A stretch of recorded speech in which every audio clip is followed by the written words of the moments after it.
Sign tan inverse 2 plus tan inverse half এর মান কোনটা হবে? ওকে, তো কিভাবে করব?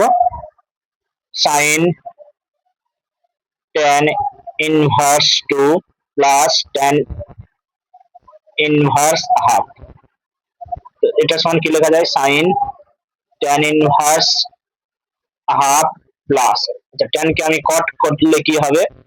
এটা অনন্য হয়ে যাবে, মানে 2/1 মানে 2। ওকে, তাহলে কট ইনভার্স করলাম, তাহলে tan inverse 2 plus tan inverse half কে কট ইনভার্স করলে অনন্য হয়ে যাবে। ওকে, তো সাইন, আচ্ছা এখানে তাহলে লিখে দিই, যেহেতু ট্যান ইনভার্স এক্স সমান কট ইনভার্স 1/x, তাহলে ট্যান কে কট করলে অনন্য হয়ে যাবে। এবারে কি tan inverse 2 plus cot inverse 2 এর মানে কি পাই/2 হয়। ওকে, যেহেতু tan inverse x plus cot inverse x সমান পাই/2। ওকে, আর সাইন পাই/2 মানে কি 1, তাহলে আমাদের কোন অ্যান্সার আসলো? Option B is correct, option B is correct. Okay,